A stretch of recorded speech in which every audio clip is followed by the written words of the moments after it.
Good afternoon. Now that all the members of the media are here, welcome to the people of Bermuda. It's great to have you all here for the final press conference before the general election tomorrow, when people will be able to vote starting from 8 o'clock in the morning. I'm joined by my colleagues, Minister Nandy Atterbridge from constituency number 2, and Nick Kemp, the candidate for constituency number 18. I specifically asked that Nandy and Nick would be here with me today, as they represent the next generation of young leaders who are smart, connected, and action-orientated. It is very clear that every political party needs to grow to remain relevant, and the OBA has made sure that by forming a team that reflects the diversity, bringing together fresh new faces and experienced hands, we are in a great position to get the job done. I'm incredibly proud of our team, and I'm incredibly proud of the campaign that we have run. We've been talking directly to the people we serve from one end of the island to the other, speaking about our platform, answering questions, and working to give the voters the clearest sense of how we plan to move Bermuda forward together. We've kept to the high road, and we haven't been distracted by the gamesmanship that often happens in general election campaigns. As a team, we are optimistic, inclusive, and united, something that perhaps cannot be said about the Burt-led PLP at this time. As the campaign has progressed, we have faced fewer and fewer questions about our plans, which I believe reflects our openness and the thorough planning behind it. Again, I don't believe you can say that about Mr. Burt and his colleagues, who have had questions asked about their plans and activities, and doubts have been raised with each passing day. Now, my fellow Bermudians, we are on the eve of a general election. Bermudians will have the opportunity to go to the polls tomorrow to decide the future governance of our island home. It is a critically important decision because so much rests on government's integrity, its ability, and its experience to make the right decisions for the benefit of the people that we serve. It is an important decision because it will determine whether Bermuda continues with the politics of recovery and renewal, or opts for something else. Let's be very clear, recovery and renewal are important words for the OBA because they represent our work for the past 4.5 years, turning around a dire situation that was hurting Bermudian families in unprecedented numbers from one end of the island to the other, bringing back Bermuda from the brink of economic collapse and clearing that path to recovery and renewal that is bringing relief to more and more households every day. Think about the many ways that this is happening. The remarkable recovery in our tourism industry. Since late 2015, we've seen air arrivals on a remarkable upsurge every month, with year-over-year numbers increasing at times by double digits. New hotel developments across the island. Those hotels that are in operation have also upped their game by refurbishing their facilities. The America's Cup stimulus and the worldwide coverage in 162 countries that it provided. Infrastructure developments from roads and bridges to now the airport. Government finances have been stabilized. A balanced budget in 2019 for the first time in more than 2 decades. Progressive tax reform, making the system more fair. Pension increases. Freedom of information through the PATI legislation. Cash back to communities, where over $1 million is injected into our community. Home health care for our seniors. Economic growth for the first time since 2008. Yes, fellow Bermudians, we have made significant progress in restoring jobs, opportunity, and hope, but there's still much more work to be done. Our mission is to extend the recovery and renewal into every household. Now, Mr. Burt and his colleagues have been trying to convince you that the choice in this election is between us and them. No, the real choice is actually much simpler than that, but much more important. Will Bermuda move forward or back? Forward with the safe hands management of the economy, or back to the reckless conduct of the past. Forward with our work to make Bermuda more open, transparent, and accountable, or back to the governance that put personal interests before the public interest. Forward with concrete progress, or back to empty promises and rhetoric. Our focus is on moving Bermuda forward. Nothing is more important. We're going to leverage the economic recovery to help more people more directly. We're going to invest in Bermudians in ways that can help us move forward together. In our platform, we have laid out many new critical and exciting initiatives. Launching the Jumpstart program, which creates a savings account seeded with $2,500 at birth and invested over time for our children to benefit from when they reach the age of 18. Protecting our seniors' pensions and linking them to the cost of living so no one will lose ground. Supporting the building of an emergency housing and transitional housing for the people in need in Bermuda. Taking steps to eliminate unfairness in employment conditions where Bermudians and international business employees will be treated on a level playing field. Modernizing our schools' infrastructure and exploring the concept of an education authority. Supporting our teachers and expanding technical education. Enacting measures to protect Bermudians in this fast-changing world in the workplace, in the home, young and old. Continuing our critical work to make healthcare more affordable, making it possible for seniors to live in their own homes for as long as possible, and driving the economy forward because of its power to help more people more directly than anything else that can be done. Yes, friends, we have laid down a broad program to progress Bermudian life. We are fully committed to it, and we need your support to make it happen. So, people of Bermuda, I'm asking tomorrow, provide us with the support so we can move this team forward and a plan forward to serve the people of Bermuda. That's your choice, and we all have an opportunity tomorrow to go to the polls. We can move forward together and not back. Having said those comments, I am honored to have the candidate for constituency number 18, Nick Kemp, come to the podium now. Nick, it's all yours. Good afternoon, everyone. The OBA has a proven track record. We've taken the economy from the brink and we've brought back prosperity that has reached many people. The job is not done.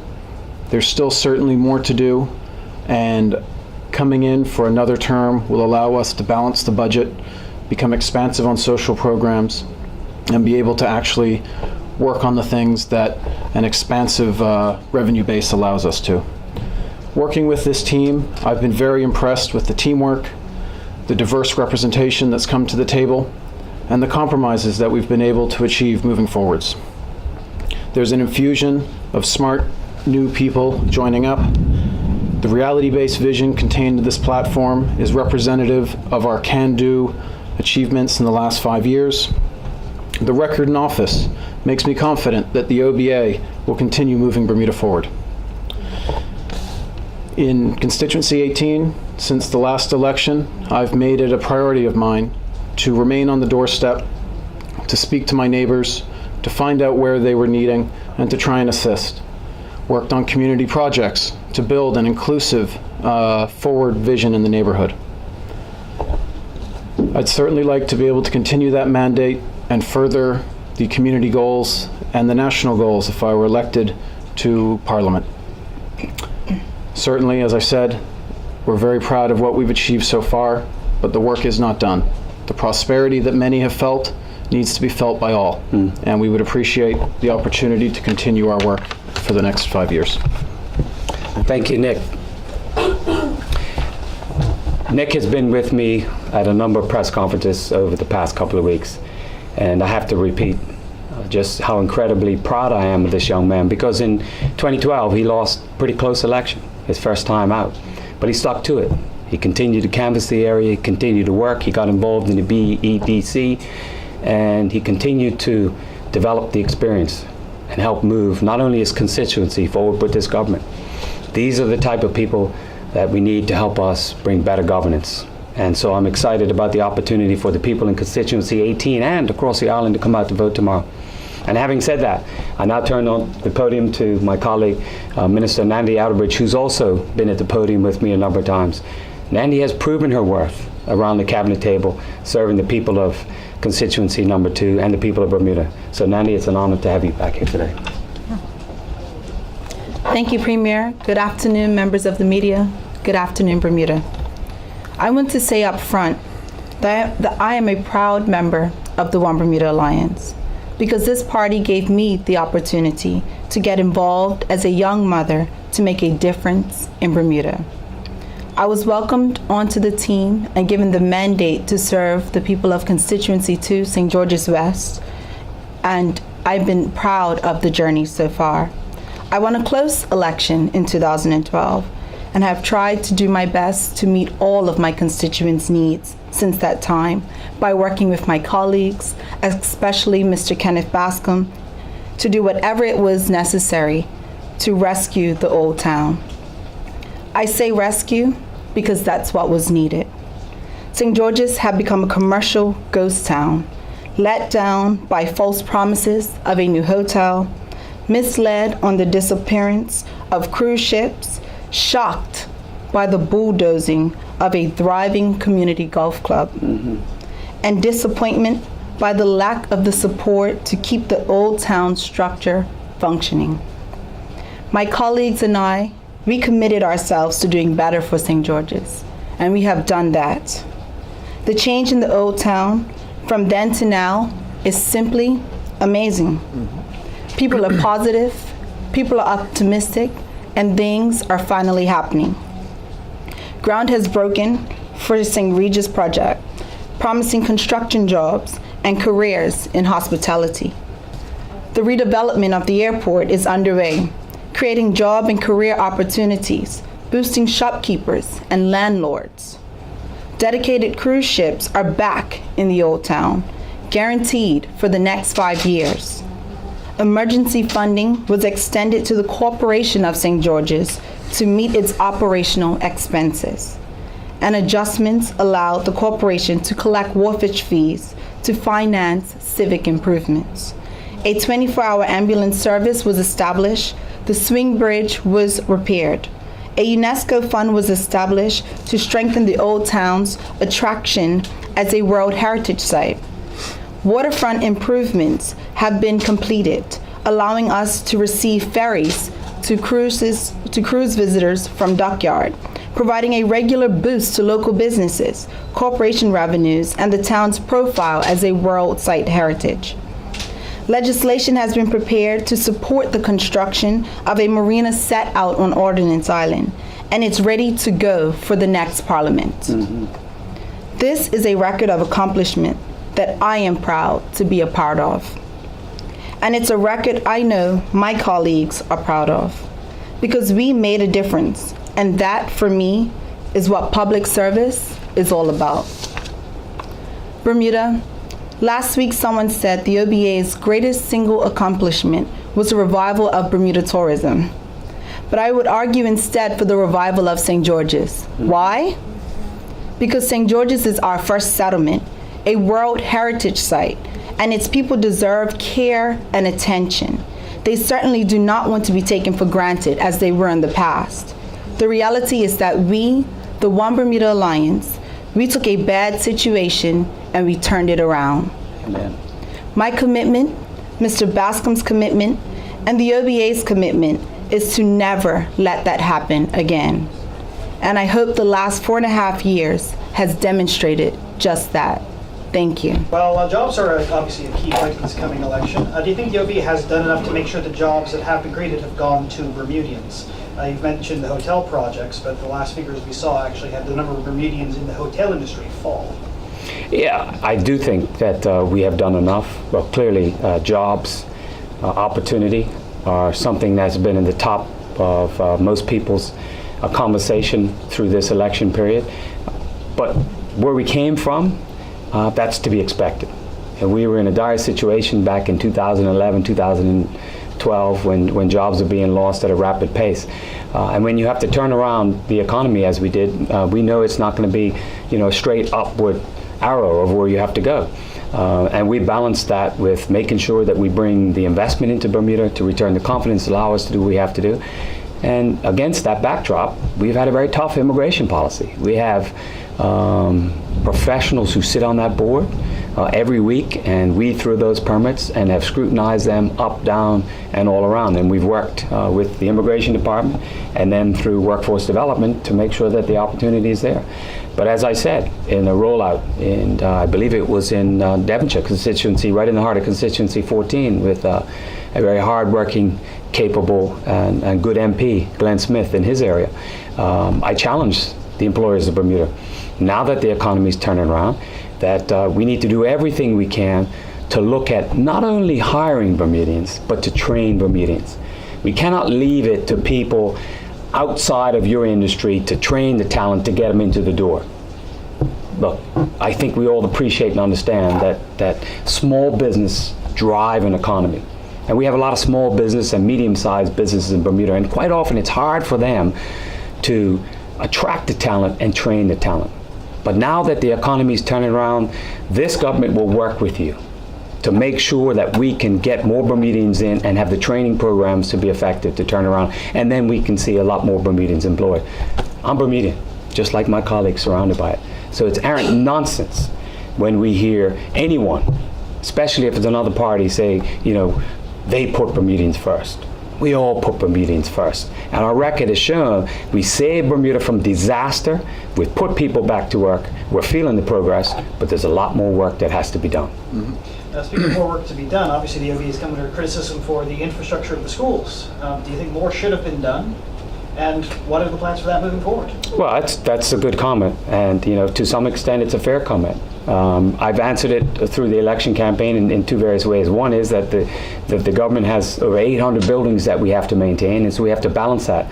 Secondly is that we commissioned the score report to ensure that we could look at the facilities and have a plan to deal with those facilities. And we started that implementation plan. I think it was 2 weeks ago, Cabinet approved a significant allocation of money to TN Tatum to do some work there. So that plan is ongoing. I don't think the government before 2012 wants to talk about the work that they did in the schools, but they'll use it as a political football. And hence, why we want to investigate the ability of education authority to do what we have to do. Got to take the politics out of education, because the only way that we'll move forward is if we take the politics out of it and stop our children being pawns. Premier, you were criticized, the OBA was criticized in an opinion column yesterday, stating that the OBA relies too heavily on trickle-down economics. What would you have to say to that criticism? I don't think it was an opinion column yesterday because it was Sunday. I didn't see the column myself, so I'm not sure which column you refer to. I assume it was from a Saturday paper? No, it's on Burn News. It's on Burn News. I haven't read that column.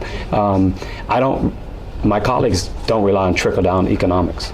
What we rely on is bringing confidence and investment to the island, and then it will spread throughout the island because of the industries that it gets into. So, for example, we've done our best to improve tourism because we know how that spreads from one end of the island to the other. We've done it in St. George's with the building of the new hotel, to Dockyard with the America's Cup, and 162 countries where it's been, beamed throughout the world. That's why we've done it with international business, to strengthen the confidence in international business, so we can grow the footprint in a challenging environment that they live in to do what they have to do. So I have never been a subscriber of trickle-down economics. I don't know where that comes from. I'm a subscriber of making things happen so everyone benefits from it. And also, there was a bit of criticism that the America's Cup didn't bring in the sort of numbers that businesses were expecting, especially in Dockyard, some Front Street businesses as well. Do you agree with that? Well, I would expect that in any event, there will be some people who will have something to say about it that might not be, in a positive light. We are still very pleased with what took place in the America's Cup, other than the result. But for all intents and purposes, we did what we had to do. We pulled off on a large event. The people who visited were thoroughly enjoyable for the occasion they had there. All the teams were happy about it, and Bermudians got involved. So we think that it's done a great job.